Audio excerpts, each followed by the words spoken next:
Hey guys, welcome back to my channel. I am very aware that I did not film an everyday makeup for August, so this is kind of my August, September elevated everyday makeup because I just feel like we're too far gone to do an August one. We're kind of in that almost mid-September timeline, so I'm just gonna group them together because I feel like it's a very transitional everyday makeup. So if you want to see how I did this everyday elevated makeup look, then just keep on watching. We're gonna start off with a new base product because I'm obsessed with it. It's the new Vieve Skin Nova Complexion Balm. I have the shade 230 and I totally guessed based off of the pictures they have. I believe Genevieve wears this shade and I was like, yeah, I feel like we're similar tones. So I got it and I love it. It is so balmy. It is very true to the title of this product. I've applied it with the Pearl Beauty One brush and I've also applied it with a sponge. I'm gonna do a sponge today just out of convenience. It looks thicker when you first apply it and then start blending it out, but it really goes onto the skin beautifully. It is a buildable kind of complexion.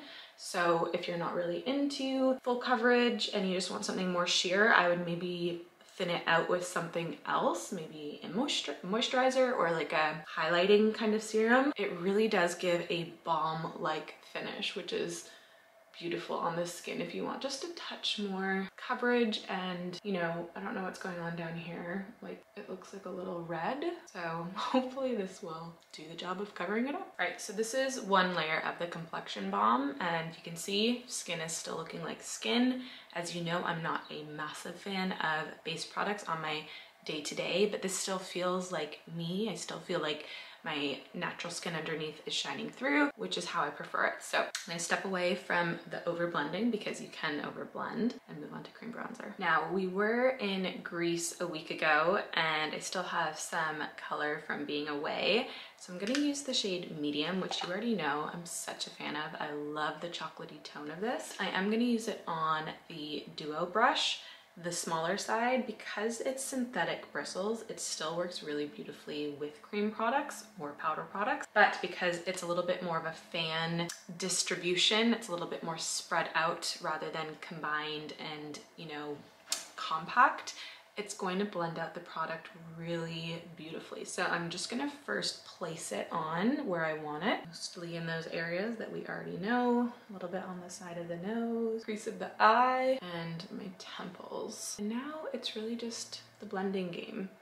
So I'm just going in circular motions and a little bit in a stippling motion so then I don't ruin anything that we just put on underneath. And you can see, even though it's quite a dark shade, a little bit on this specific style of brush is so wearable because of how it's being distributed. This is a bronzer blended out and I love doing cream bronzer before concealer because if I've over blended or I've maybe been a little heavy handed with it, the concealer is going to tidy it up. So definitely do your cream bronzer or bronzer, whatever kind of bronzer you want, before your concealer if you need to tidy it up. I'm going to take the Giorgio Armani Luminous Silk Concealer in the shade 4.75. I do really love this concealer. I think it's so manipulative in the sense where I can really add a lot of coverage and I can also get away with just a tiny bit if I just want to clean up any areas, which is basically what I use it for on a day-to-day basis. Putting it in my go-to areas, and there's a hair on my face.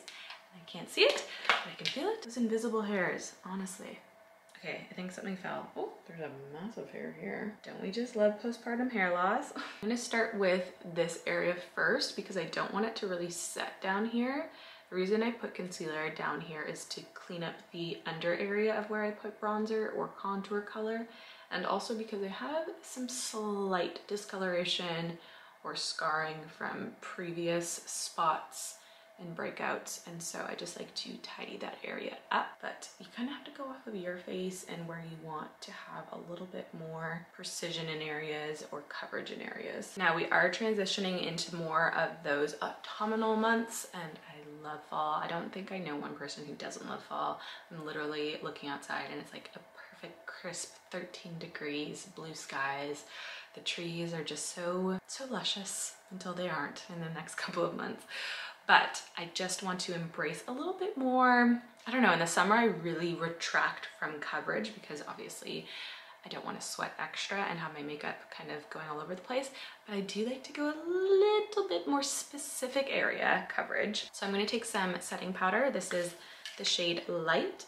I'm going to take the other side of the Duo brush, which just got a little color change there. So welcome to the cool tone version of this video. There must be a cloud covering. Tap it off, and I'm just going to place it in the areas that I want some extra coverage, which, like I mentioned before, is always going to be my jaw area because I've had previous breakouts and some discoloration. Also just a touch in that T-zone. And what's so beautiful about this setting powder is it's so finely milled and it goes onto the skin literally invisible. You're not seeing powder everywhere. You can still see shine and luminescence. Your skin still looks like skin because skin is not matte. And it's taken me until my 30s to really embrace that. If you've followed for the last almost 10 years, you know I was really trying to get away from my oils and natural glow. And now I feel like, oh, just as the sun reappears, I'm starting to embrace it again. Taking the Core Essentials palette, I do want to use the shade Real Depth here. I'm going to use it on the larger side of the brush just to add a little bit more of a contour color in my cheekbones, to add a little bit more of a sculpting effect. I normally do this style of makeup when I have a lot of things to film, but I still want to feel like me, but an elevated me. So this is very much my elevated me makeup, everyday makeup. It's not my kids drop off at school makeup, that's for sure. I don't have time for that. But if I have a lot of work style things at home and I just want to feel just a little bit more put together, this is definitely something that I would spend probably in total 15-20 minutes on, which I think is realistic. So this shade has a nice neutral rose undertone to it. You can use it as a blush if you'd like, or if you want to make your bronzer a little bit more of a cool tone contour situation. I'm also going to take the shade Put Together, which is our best-selling stick, and this is in powder form, and start blending that in from the contour shade up onto the tops of my cheek. We're going to step away from the face for now. I'm going to move on quickly to brows. No surprise here, using my Brow Aid triple pencil. There's 2 pencils and a brush with this. I'm going to use the little pen stroke side because I don't want too much fullness or definition in my brows. Literally drawing on some brush strokes, or hair strokes if you will, and then combing them before they set. So it's just a really soft finish, and it just fills out any sparse areas in my brows without giving too much definition or structure. As of lately, I've actually been taking one of these MAC pencils in Teddy or Costa Riche. Depending on the mood and basically what I'm wearing, I'll go between the two. Costa Riche definitely is more of that red brown kind of shade, red orange brown, so really pops your blue eyes, but it is more of a statement because it has more of that vibrancy in it as a brown. So I think I'm gonna go with Teddy, which I've had for years. Literally I've repurchased it.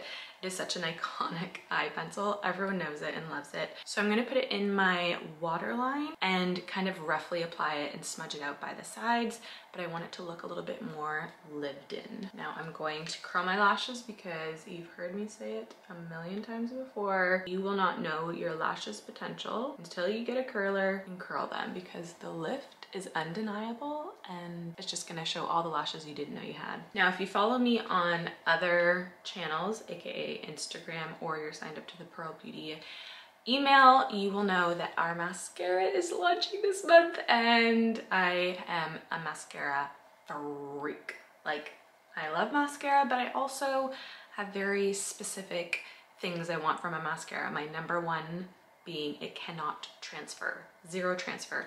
This has been tried and tested in Dubai heat, Greece heat, and even giving birth to Josie. I wore this mascara. So it is transfer proof. There is a waitlist happening, and already hundreds of you have signed up, so you do not want to miss out on this launch or on this mascara ×2 potentially. So I will leave the link there. I'm gonna do mascara and I'll be right back. We're gonna move on to lips, and this is where it gets a little bit more autumnal or fall-like. I'm gonna take the shade Maple, which is perfect for this season, and I'm going to do a quick layer, and with each layer I'm gonna really rub it into my lip, and it's gonna give a little bit more of a blurred finish to what's going on. And pop another layer on. Again, really rubbing it into my lips. It's gonna give more of a soft matte finish. You guys already know by now, whatever I use on my lips, I love to put just a touch on my cheeks as well. Add a little bit of definition. I'm gonna take Kiss Kiss liner, give that definition back to my Cupid's bow. Really does finish off that look.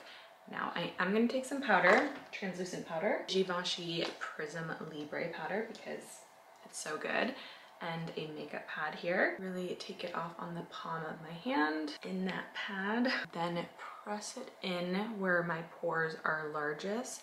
And I honestly just feel like this completes and finishes any makeup look, especially if you're wanting to elevate it ever so slightly. Again, this isn't your typical, you know, grocery store run or school drop-off style everyday makeup. But if it's your elevated everyday makeup, this finishes it and elevates it, I promise you. Also, top tip, if you truly think every mascara transfers on you, you will love this one. But also, I always take a little bit of powder if you have oily eyelids, and just powder your eyelids. Don't forget your eyelids. That is my August, September everyday elevated makeup. I hope you guys enjoyed. Let me know what other videos you want me to film in the comments down below, and I will definitely get on that. Hope you all have a wonderful day, and I'll see you in my next video. Bye.